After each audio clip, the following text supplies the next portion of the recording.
Hi hello friends welcome back to our channel friends ఈ రోజు వీడియోలో వచ్చేసి మనకి పిఎం కిసాన్కి సంబంధించిన ఈ కేవైసీ ఎలా చేసుకోవాలి అలాగే ఈ కేవైసీ చేయకపోతే దాంట్లో వచ్చే ప్రాబ్లం ఏంటి అనేది ఈ వీడియోలో అయితే చెప్పడం జరుగుతుంది. సో మీరైతే ఈ వీడియో అయితే చూసి సింపుల్గా అయితే ఈ కేవైసీ అయితే చేసుకోవచ్చు మీరు సొంతంగా అనేది. వీడియో చూడండి ఫ్రెండ్స్, నేనైతే కంపల్సరీ మీకు అయితే ఫుల్గా అయితే ఎక్స్ప్లెయిన్ అయితే చేస్తాను వీడియోలో ప్రాసెస్ అనేది. మన ఛానల్ని మీరు ఫస్ట్ టైం కనుక చూస్తుంటే మాత్రం సబ్స్క్రైబ్ చేసి పక్కనున్న బెల్ ఐకాన్ని ఆల్ పెట్టి ట్యాప్ అయితే చేయండి. ఎందుకంటే ఇలాంటి ఇన్ఫర్మేషన్ వీడియోస్ అనేవి మీరు మిస్ కాకుండా ఉండాలనుకుంటే మన ఛానల్కి అయితే సబ్స్క్రైబ్ చేసుకోండి. అలాగే ఈ వీడియో మీకు నచ్చితే మాత్రం లైక్ చేయండి.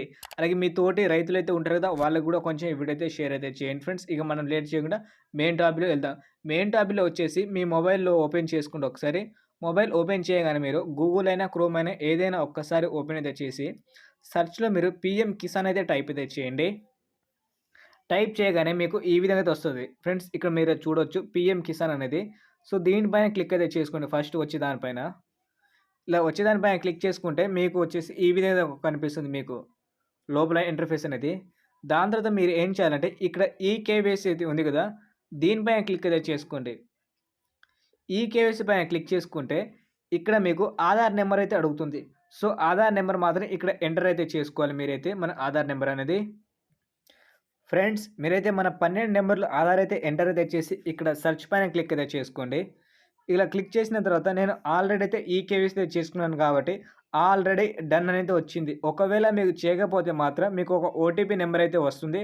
సో ఆ ఓటీపీ నెంబర్ మీరైతే ఎంటర్ అయితే చేసుకుంటే మీకు ఈజీగా అయితే మీ ఈకేవైసీ అయితే అయిపోతుంది. అది కూడా మీకు ఆధార్ కార్డ్‌కి అయితే మీ మొబైల్ నంబర్ అయితే లింక్ అయ్యి ఉండాలి ఫ్రెండ్స్. ఒకవేళ లింక్ అయ్యి ఉంటేనే మాత్రం మీకు ఈ ప్రాసెస్ అనేది వర్తిస్తుంది. ఒకవేళ లింక్ లేకపోతే మాత్రం మీరైతే ఆధార్ సెంటర్‌కెళ్ళేసి ఒక రూ. 30 అయితే తీసుకుంటారు. అది ఆధార్ నెంబర్‌కి మన మొబైల్ నెంబర్‌కి లింక్ చేయడానికి. సో వాళ్ళకి ఇచ్చేసి మీరైతే ఆధార్ లింక్ అయితే చేసుకోండి. ఇదొచ్చేసి మ్యాండేటరీగా మీరైతే చేసుకోవాల్సిన పని. ఎందుకంటే ఈకేవైసీ లేకపోతే మాత్రం మనకైతే డబ్బులైతే రాదు. సో ఫ్రెండ్స్ ఈరోజు వీడియో ఇంతే టాపిక్. ఈ టాపిక్ మీకు నచ్చితే మాత్రం ఒక లైక్ చేయండి. ఇలాంటి ఇన్ఫర్మేషన్ వీడియోస్ మీకు కావాలనుకుంటే మన ఛానల్‌కి అయితే సబ్స్క్రైబ్ చేసి పక్కనే ఉన్న బెల్ ఐకాన్ని ఆల్ పెట్టి ట్యాప్ అయితే చేయండి friends. Thank you for watching friends. జై హింద్.